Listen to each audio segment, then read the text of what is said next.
स्वतंत्रता दिवस। आज की क्लास में हम सीखेंगे स्वतंत्रता दिवस पर निबंध 15 अगस्त। तो यहाँ है संकेत। नंबर 1 में देखिए परिचय। नंबर 2 स्वतंत्रता दिवस का इतिहास और महत्व। नंबर 3 तैयारी। नंबर 4 उपसंहार। तो देखिए नंबर 1 यानी कि परिचय, इसके परिचय के बारे में हम पढ़ेंगे। स्वतंत्रता दिवस हमारे देश की आज़ादी का एक शुभ दिन है। स्वतंत्रता दिवस हमारे देश की आज़ादी का एक शुभ दिन है। यह दिन 15 अगस्त है। यह दिन 15 अगस्त है।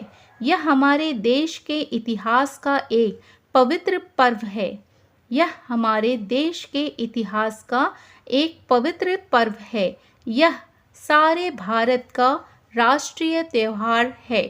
यह सारे भारत का राष्ट्रीय त्यौहार है। इसी दिन हमारा देश अंग्रेज़ों की ग़ुलामी से आज़ाद हुआ था। इसी दिन हमारा देश अंग्रेज़ों की ग़ुलामी से आज़ाद हुआ था। भारत माता स्वतंत्र हुई थी। भारत माता स्वतंत्र हुई थी। अब यहाँ पे नंबर 2 में है, देखिए स्वतंत्रता दिवस का इतिहास और महत्व क्या है, इसके बारे में हम देखेंगे। यहाँ पे नंबर 2 में भारत को अपनी स्वतंत्रता के लिए लगभग 200 वर्षों तक लगातार अंग्रेज़ों से संघर्ष करना पड़ा। सबसे पहले सन 1857 में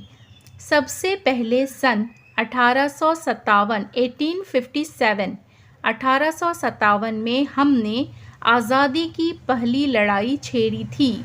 सबसे पहले सन 1857 में हमने आज़ादी की पहली लड़ाई छेड़ी थी, लेकिन उस समय हम में एकता नहीं थी, इसलिए हम लोग हार गए। हम लोग क्यों हार गए? हमारे अंदर एकता नहीं थी, इसलिए हम लोग हार गए।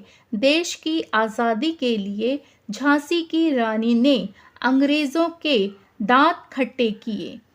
सरदार भगत सिंह को फांसी दी गई और इस प्रकार न जाने कितने नवयुवकों के प्राण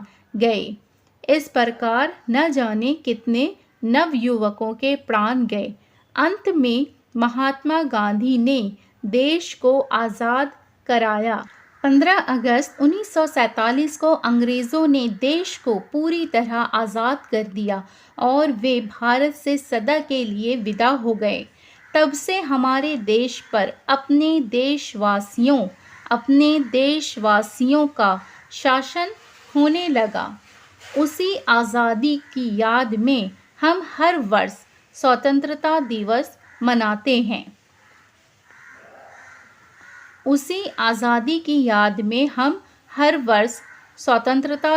मनाते हैं। इस प्रकार हमारे देश के इतिहास में 15 अगस्त 1947 का दिन बड़ा महत्वपूर्ण समझा जाता है। अब यहाँ नंबर 3 में हम देखेंगे, तीसरा पॉइंट है 15 अगस्त की सुबह प्रभात फेरी होती है।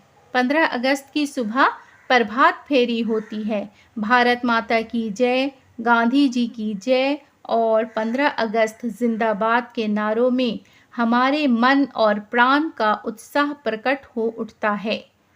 गांधी जी की जय और 15 अगस्त जिंदाबाद के नारों में हमारे मन और प्राण का उत्साह प्रकट हो उठता है। हम में नया जोश उमड़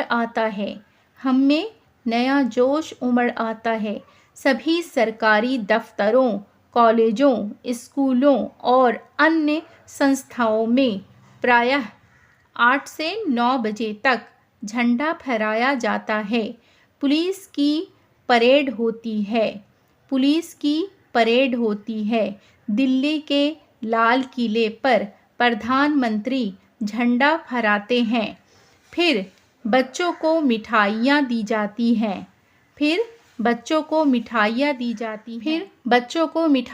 जाती हैं। उस दिन सभी स्कूल, कॉलेज और कार्यालय बंद रहते हैं। स्वतंत्रता दिवस के शुभ अवसर पर जहाँ तहाँ गोष्ठियों, कवि सम्मेलनों और प्रतियोगिताओं का आयोजन होता है। मैदानों में खेल कूद की व्यवस्था की जाती है। जीतने वालों को इनाम दिए जाते हैं। स्कूल और कॉलेजों में देश और महावीरों पर फिल्में दिखाई जाती हैं। जगह जगह नेताओं के भाषण होते हैं। जगह जगह नेताओं के भाषण होते हैं। रेडियो एवं दूरदर्शन से नए नए कार्यक्रम सुनने को मिलते हैं। इस प्रकार सुबह से रात 10 से 11 बजे तक स्वतंत्रता दिवस बड़ी धूमधाम से मनाया जाता है। उस दिन सभी लोग आपसी भेदभाव भुलाकर गले गले मिलते हैं। क्या हिंदू, क्या मुसलमान, क्या सिख, क्या पारसी, सभी लोग उस दिन पूरे उत्साह से स्वतंत्रता दिवस मनाते हैं। हमारी खुशी का कोई ठिकाना नहीं रहता। हमारी खुशी का कोई ठिकाना नहीं रहता। नंबर 4 में देखें, चौथा पॉइंट है यह स्वतंत्रता दिवस हमारे हजारों लाखों बलिदानों की कहानी कहता है। यह स्वतंत्रता दिवस हमारे हजारों लाखों बलिदानों की कहानी कहता है। इस दिन हमें गांधी जी का तप, नेहरू का त्याग, सुभाष की वीरता, भगत सिंह का बलिदान और तिलक गोखले के स्वाभिमान की अनेक कथाएं याद आती हैं। इस महान पुरुषों के सामने हमारे सिर श्रद्धा से अपने आप झुक जाते हैं। ईश्वर करे इन महापुरुषों का जन्म देश में बार बार हो। ईश्वर करे इन महापुरुषों का जन्म देश में बार बार हो।